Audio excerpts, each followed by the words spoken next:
Now, one of the important topic, compounds of xenon. Compounds of xenon एक important topic है, especially the hydrolysis part.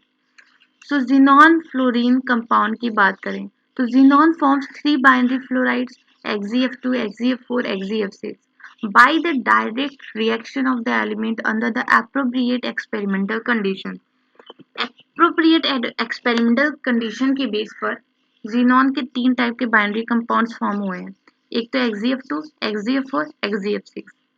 XeF2 कब बनता है? जब xenon को एक्सेस में ले लिया जाए और फ्लोरीन से रिएक्ट कराया जाए इस टेम्परेचर एंड प्रेशर के रेंज में, तब आपका बनता है XeF2.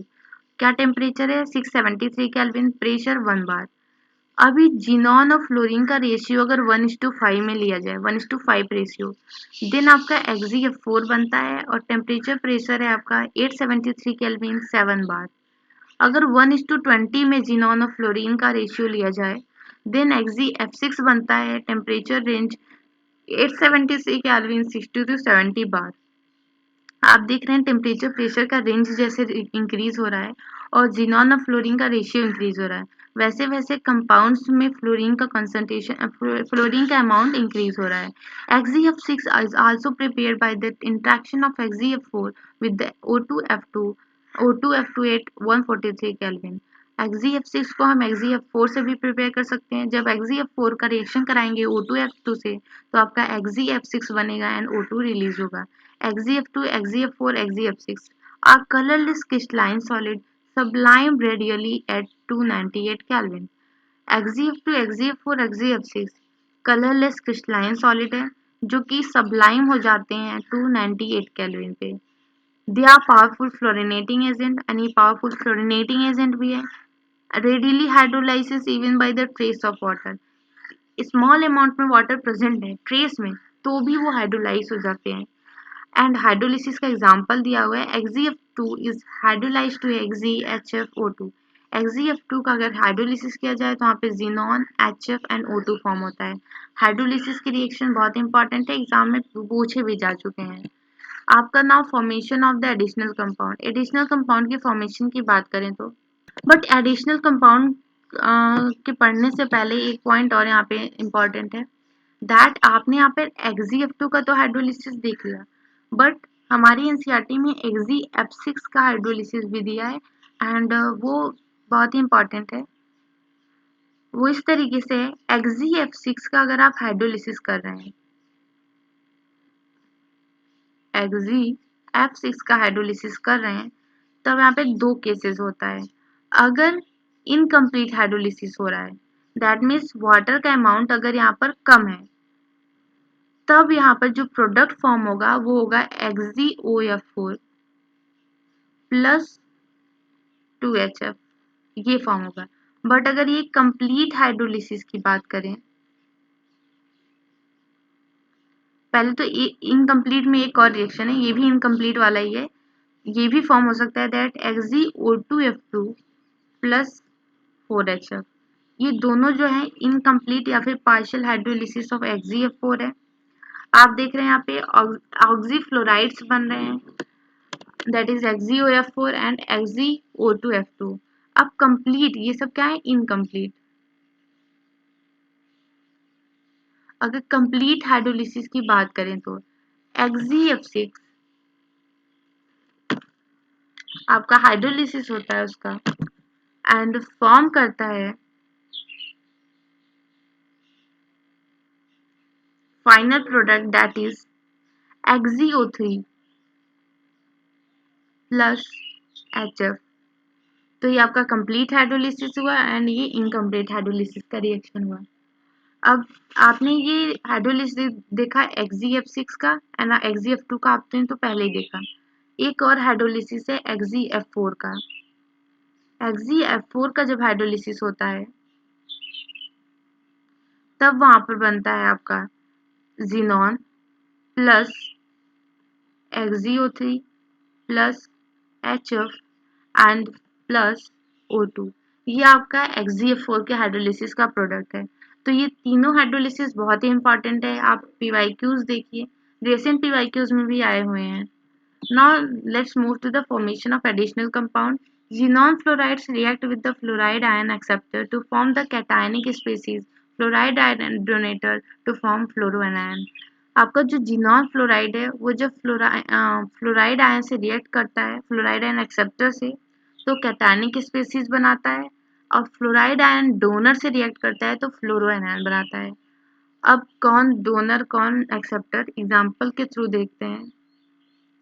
XgF2 जब PF5 से रिएक्ट करता है तो ये बनाता है आपका XgF plus and PF6 minus.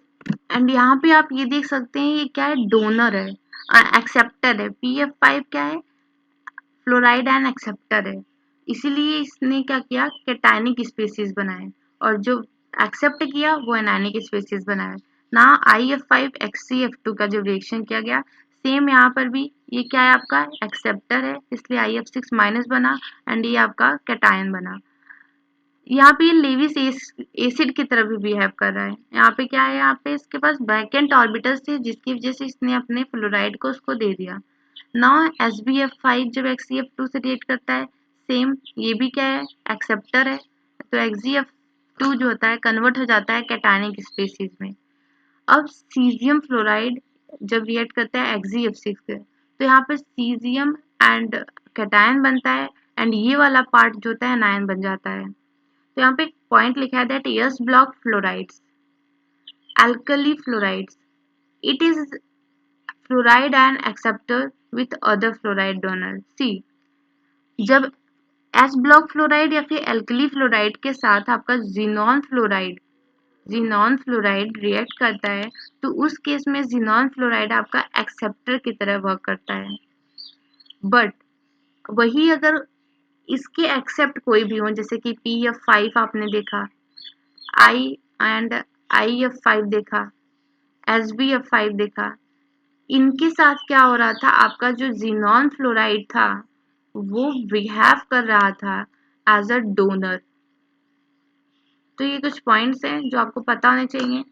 सारे रट नहीं सकते हैं तो पहले कॉन्सेप्ट समझ लीजिए। जो एल्कली मेटल्स होंगे या फिर एस ब्लॉक फ्लोराइड्स होंगे वो उनके केस में xenon फ्लोराइड एक्सेप्टर की तरह वर्क करेगा एंड उसके बाद जो रिमेन हुए उनके साथ एज अ डोनर बिहेव करेगा। Now let's move to the uses of the inert gas। inert gas के uses बहुत ही important है। First use है non-inflammable light gas is used in filling balloons for the meteorological observation।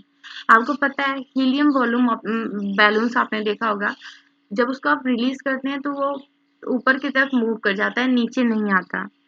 तो वही आपका क्या है, मेट्रोलॉजिकल ऑब्जर्वेशन है एंड नॉन इन्फ्लेमेबल होता है हीलियम, आपका लाइट गैस है। नेक्स्ट पॉइंट है helium gas cooled nuclear reactor में यूज होता है। न्यूक्लियर रिएक्टर में आपका हीलियम यूज हो रहा है। थर्ड है liquid helium is used as a cryogenic agent. Liquid helium का हम क्रायोजेनिक एजेंट की तरह यूज करते हैं। नेक्स्ट है helium is used to produce powerful superconducting magnet. Powerful superconducting magnet को प्रोड्यूस करने के लिए हम हीलियम का यूज करते हैं। नियॉन डिस्चार्ज ट्यूब में यूज होता है, नियॉन की गैसेस फिल की जाती हैं। Argon is used as a inert atmosphere in metallurgical processes. Metallurgical industries में जब प्रोसेसेस को कैरी आउट किया जाता है तो वहाँ पर आर्गन के इनर्ट एटमॉस्फेयर को यूज किया जाता है। Xenon and krypton are used as a light bulb design special purpose.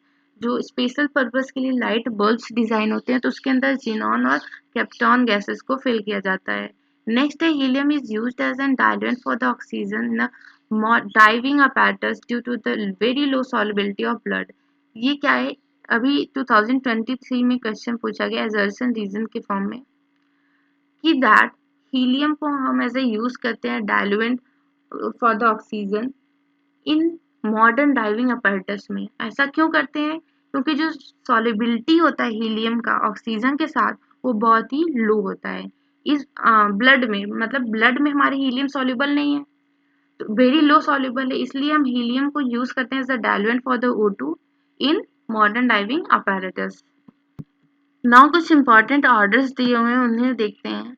That atomic radius के ऑर्डर की बात करें तो helium, neon, argon, krypton, xenon. Down the group atomic radius increase हो रहा है, यहाँ पे कोई भी एक्सेप्शन नहीं है। आयनाइजेशन एनर्जी की बात करें तो helium, neon, argon, krypton, xenon. Down the group आपका एनाइजेशन एंथैल्पी डिक्रीज कर रहा है, यहाँ पर भी कोई एक्सेप्शन नहीं है, आपको पता है एनाइजेशन एनर्जी जो होता है डाउन द ग्रुप डिक्रीज करता है। डेंसिटी की बात करें तो helium, neon, argon, krypton, xenon, radon, यहाँ पर density down the group increase हो रहा है। क्यों? क्योंकि मॉलिक्यूलर वेट इंक्रीज हो रहा है। नेक्स्ट है हमारा helium, neon, argon, krypton, xenon, radon, boiling and melting point का ऑर्डर, यहाँ पर भी कोई एक्सेप्शन नहीं है। तो इन सबको तो आप ऐसे याद कर सकते हैं। Atomic radius, size, polarisability, London force increase हो रहा है डाउन द ग्रुप, इस वजह से बॉइलिंग मेल्टिंग पॉइंट इंक्रीज हो रहा है। अभी सॉल्युबिलिटी की अगर बात करें तो helium, neon, argon, krypton, xenon, radon, down the group solubility in water increase हो रहा है because dipole induced dipole attraction जो है वो इंक्रीज कर रहा है। तो ये कुछ इंपॉर्टेंट ऑर्डर्स हैं जो आपको एकदम से पता ही होने चाहिए। नाउ लैचरेट्स कंपाउंड्स होते हैं कुछ।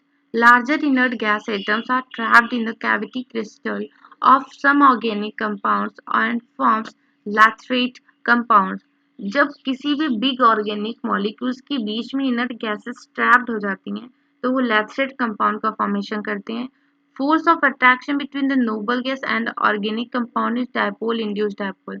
और जो फोर्स ऑफ अट्रैक्शन रहता है जिससे ये ट्रैप्ड है तो वो कौन सा अट्रैक्शन है? तो डायपोल इंड्यूस्ड डायपोल अट्रैक्शन है।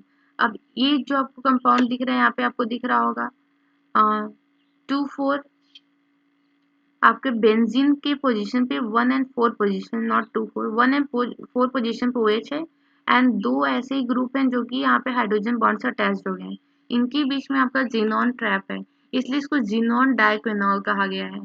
Helium neon do not form clathrate compound due to the smaller size, और हीलियम नियॉन लैचरेट कंपाउंड नहीं फॉर्म करता। क्यों नहीं करता? क्योंकि उसकी साइज होती है बहुत ही ज़्यादा छोटी, तो वो ट्रैप नहीं होता, वो डिफ्यूज कर जाता है।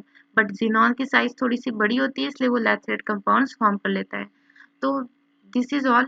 ट्रेंड्स भी इंपॉर्टेंट है, आपने वैसे ट्रेंड्स तो याद करना बहुत ईजी है क्योंकि यहाँ पे एक्सेप्शंस आपको बहुत ही दिख ही नहीं रहे होंगे, तो it's very easy to learn it. So this is all about compounds of xenon.